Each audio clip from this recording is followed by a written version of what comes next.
Nearly 500,000 people will gather this week in California's Coachella Valley, roughly 15 minutes from Palm Springs. They will listen to music and eat gourmet food, but they aren't in town for Coachella. They are in the desert to watch world-class tennis. Unofficially known as tennis's fifth Grand Slam, Indian Wells has become the premier event on the annual tennis calendar. In 2014, the event was voted by the men's and women's players as the best tournament on the World Tennis Tour. This was the first time a tournament had received that distinction from both the Association of Tennis Professionals and the Women's Tennis Association in the same year. The Indian Wells event then repeated the feat in 2015, and they have done the same every year since over the last decade.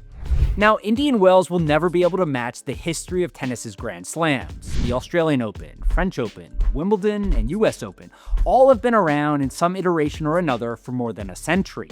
However, for what Indian Wells lacks in history, it makes up for in quality.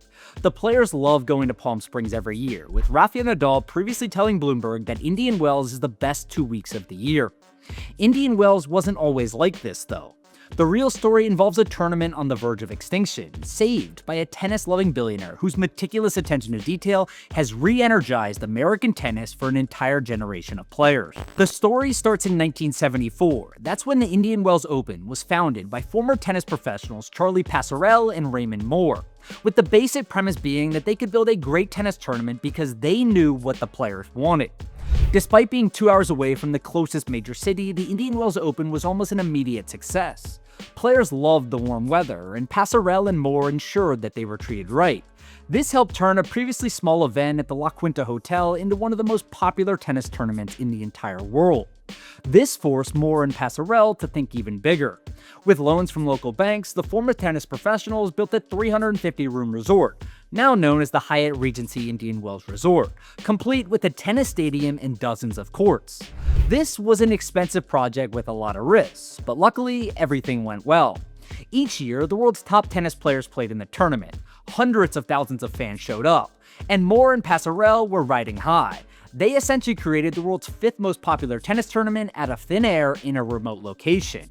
But the success of Indian Wells also brought some problems. By the late 1990s, just over a decade after the new resort officially opened, the Indian Wells Open had become so popular that it had outgrown its facility and needed to move to a new location with even more space. So, Moore and Pasarell raised money by selling 50% of the business to sports agency IMG. They then took out a large mortgage to build the now world-famous Indian Wells Tennis Garden in 2000, complete with a 16,000-seat stadium, the second largest tennis venue behind Arthur Ashe Stadium at the US Open.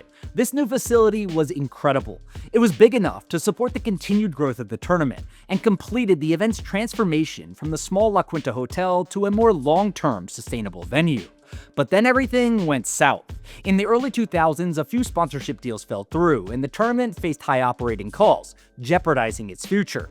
With Indian Wells having to refinance its $77 million mortgage on the facility, investors from Shanghai and Qatar smelled blood in the water. You see, tennis tournaments essentially own a spot on the calendar, so these groups wanted to buy those dates to move the event international, with Shanghai reportedly offering them over $40 million. However, Moore and Pasarell couldn't stomach seeing their event move to a different location, so they brought the deal to an unlikely source: Oracle founder Larry Ellison. Ellison started playing tennis in the early 2000s after pickup basketball became too hard on his body. The billionaire received private lessons at his residence 5 days a week, and his instructor just so happened to be a mutual friend of Raymond Moore. Ellison was also the perfect buyer if Moore could convince him to keep the Indian Wells open. Why? Well, because as the founder of one of the most successful technology companies in the world, Ellison had a net worth of $27 billion at the time, and plenty of money to spend.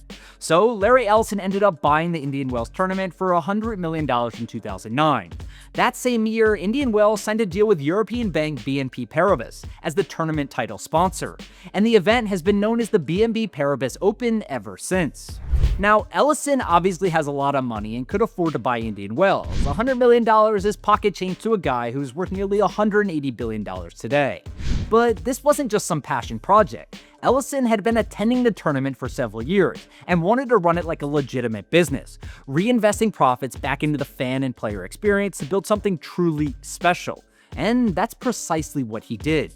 Ellison eventually invested more than $130 million in the Indian Wells Tennis Garden, transforming the facility in what is now known as Tennis Paradise.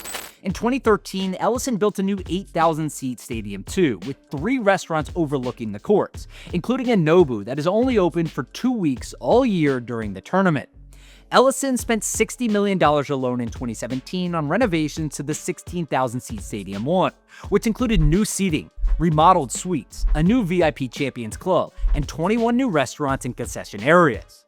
The court surface in Stadium 1 was even lowered to better accommodate television cameras for fans watching the Indian Wells Open at home.